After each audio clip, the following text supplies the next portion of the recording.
오늘은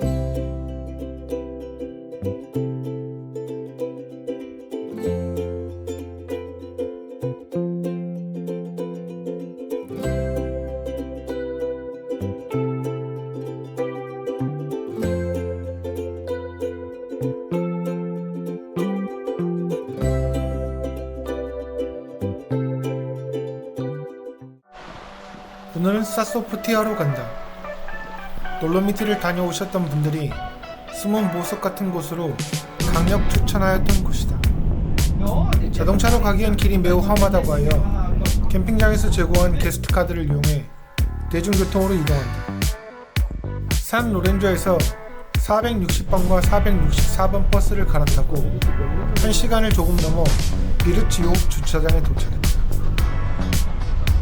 오는 내내 버스가 좁고 구불구불한 지그재그 산길을 오르며 고도를 높이는데 차라도 마주친다면 매우 난감했을 것 같다.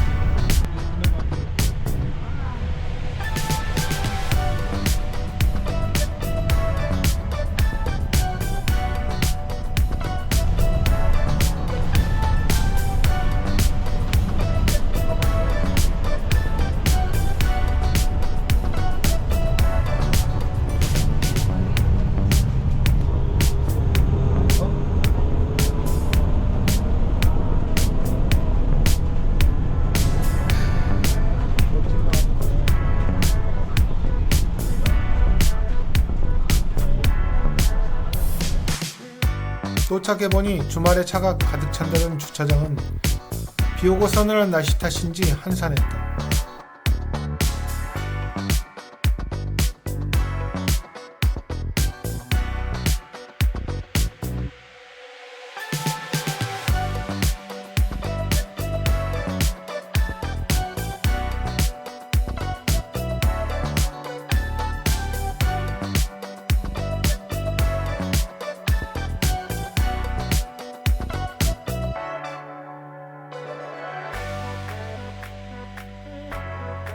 비르치오 주차장에서 출발해 8A번 길을 따라 완만하게 하이킹을 시작했다.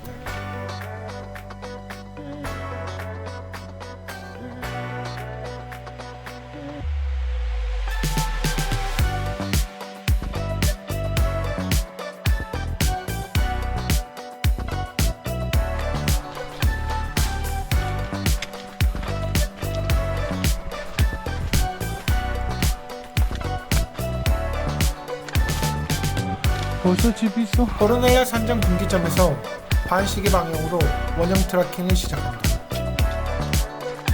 가자.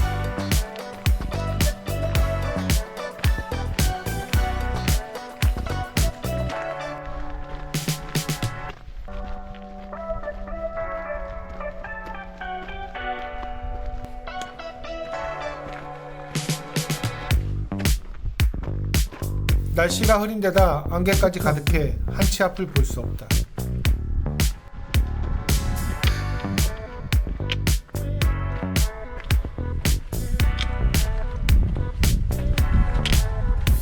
포르첼라 데 푸티아 고기까지 가는 길은 안개 때문에 거리 감각도 무뎌지고 방향을 가늠하기 어려워 코모트 지도에만 바라보고 이동한다.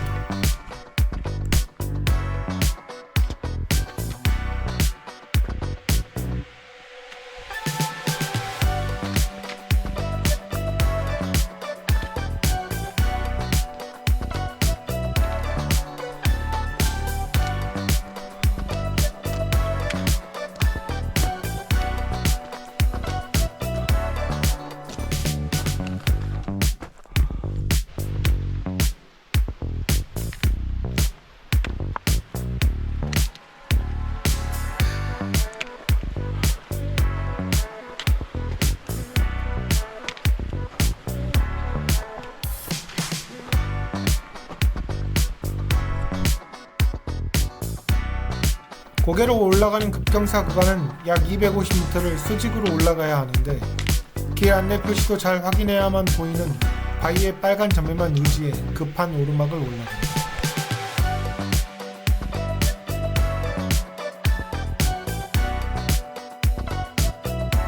비가 와서 약간 젖어있는 석회암 성분의 바위와 자갈들로 인해 많이 미끄러워서 올라가는 내내 안전만 생각하며 올라간다.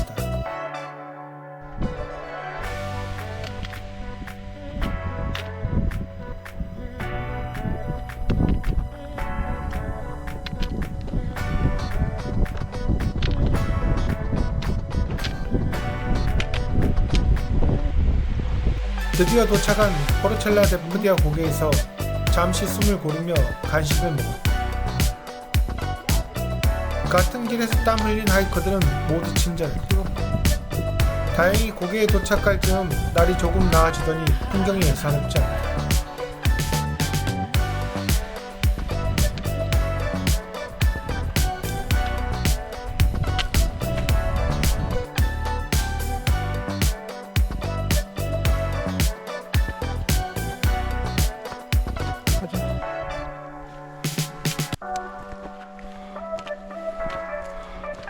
신비로운데?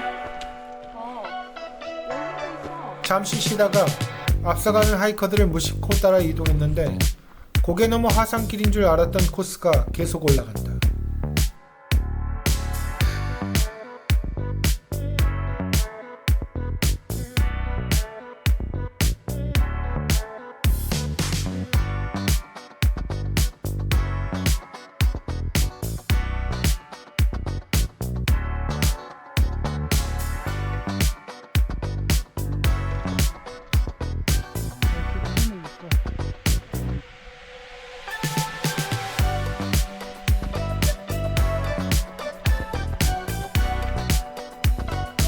약 2600m 지점까지 올라가서야 이곳이 사소프티아 정상으로 향하고 있다는 걸 깨닫고 다시 고개로 내려왔다.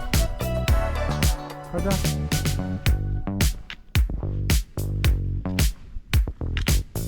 나중에 확인해보니 정상 100m 전은 비앗 페라타 장비를 갖추고 수직 쇠줄을 올라야 하는 구간이라 되돌아 내려온 판단은 정말 잘한 것 같다. 포르첼라 데 푸디아 고개로 돌아와 우리가 계획했던 4B번 길이 아닌 4번 길로 가는 사람들을 보았다. 4번 길. 문득 후회할 것 같은 판단이 들어 무심코 4번 길로 걸어갔다.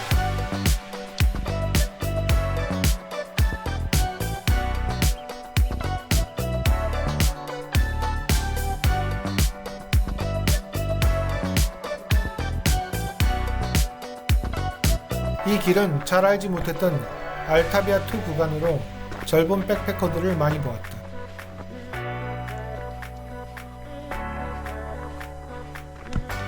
날씨가 조금 좋아지면서 포마 고개까지 가는 길의 풍경이 너무나 멋지다.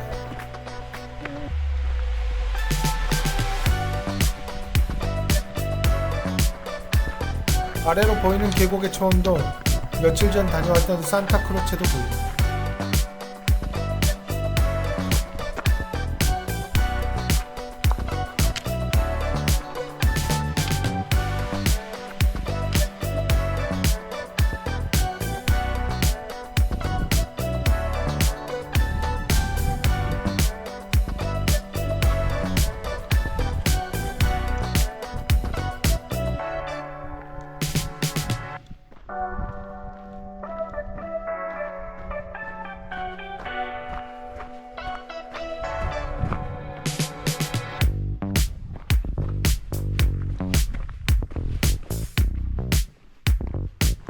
어느 정도 걷다가 다시 포르첼라 데 푸디아 분기점으로 돌아가는데 날씨가 변덕스럽게 조금 흐려진다.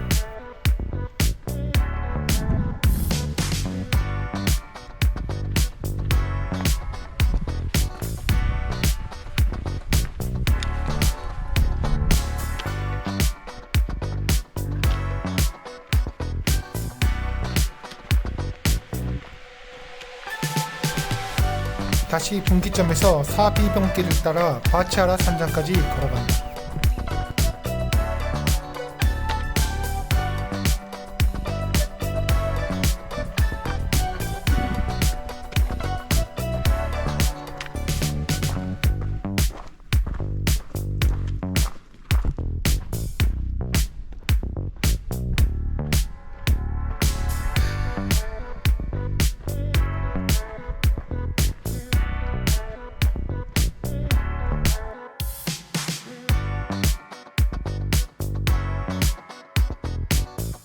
하산길은 지그재그로 어느새 많아진 하이커들과 함께 인도를 급한 경사로 내려간다.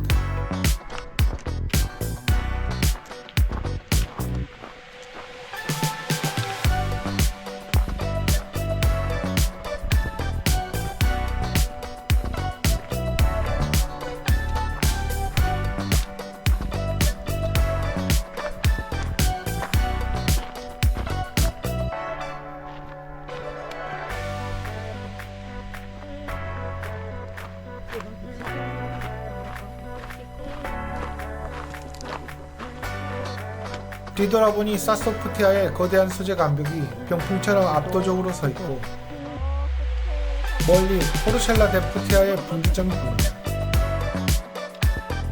내가 다시 이 멋진 곳을 올 수 있을까 하는 생각을 잠시 했다.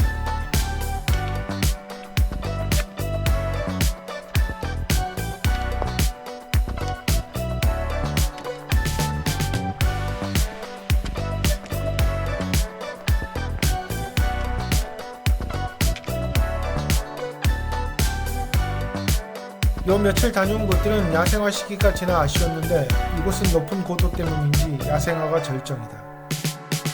7월 중순쯤 야생화를 보고 싶다면 정말 추천할 만한 곳이다.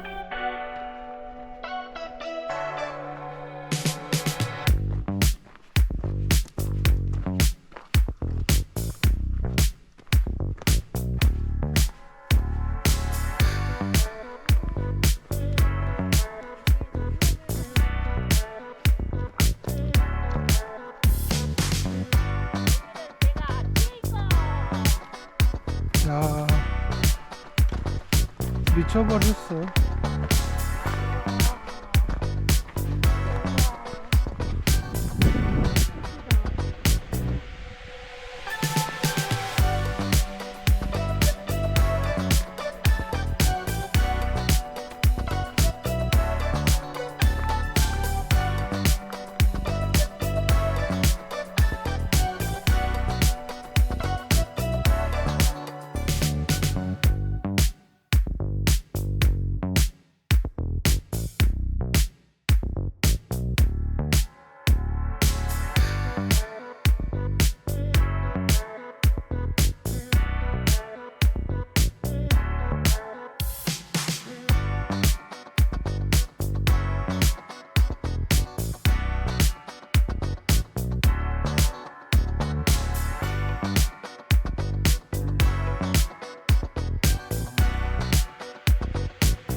저기가 산장인가 본데?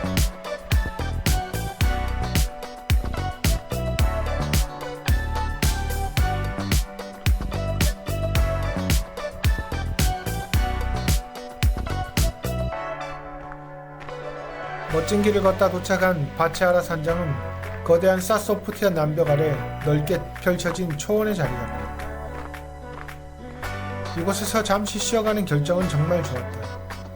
산장에서 커피와 이곳에서 직접 만들었다는 애플 슈트르델을 먹었는데 돌로미티 여행 중 먹었던 것 중 최고였다.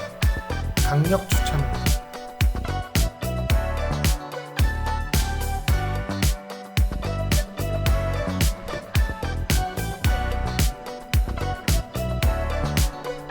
풍광을 감상하고 산장을 나와 고막고개로 간다. 길은 비교적 큰탄하고 야생화가 지천에 깔려있다.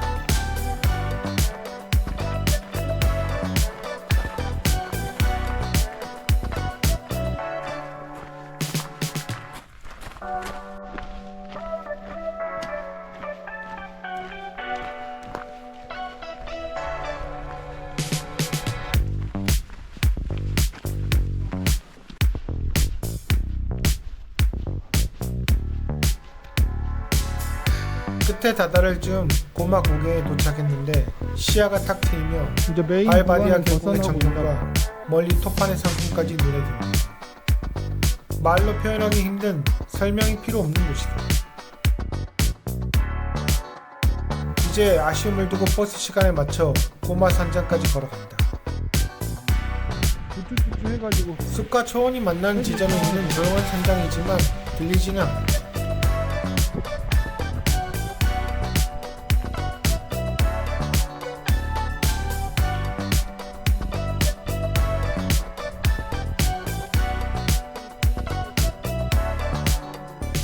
근데 봐봐라. 포르넬라 산장까지는 완만한 내리막길이지만 사소프티아의 북벽 바로 아래를 통과하는 길로 거대한 바위벽이 시야를 가로막고 있고 숲이 우거져 있어 넓게 터진 평원과는 산속 깊은 곳을 건널 듯한 고요함이 있다.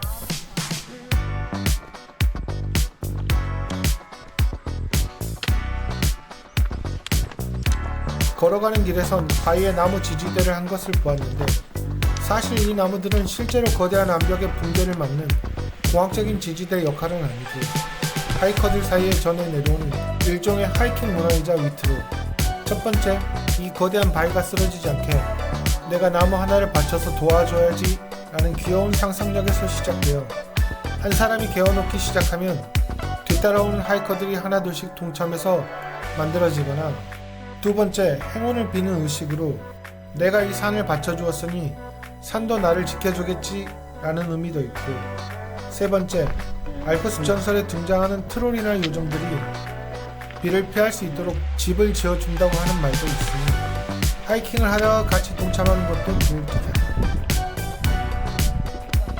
오전에 안개 속에서 긴장하며 출발했던 포르넬라 산장은 사람들로 활기차다. 잔디밭에서 쉬거나 테이블에서 맥주나 식사를 하며 여유를 즐기는 사람들이 있다. 그 속에 들어가 동참하고 싶었지만 버스 시간 때문에 서둘러 비르치오 주차장으로 이동했다.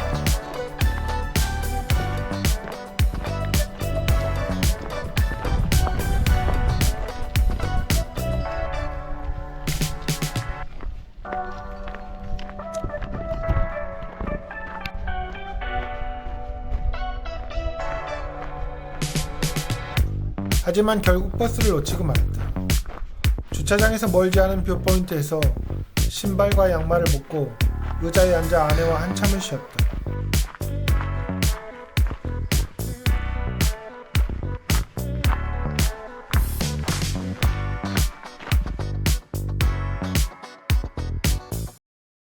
Enjoy the silence.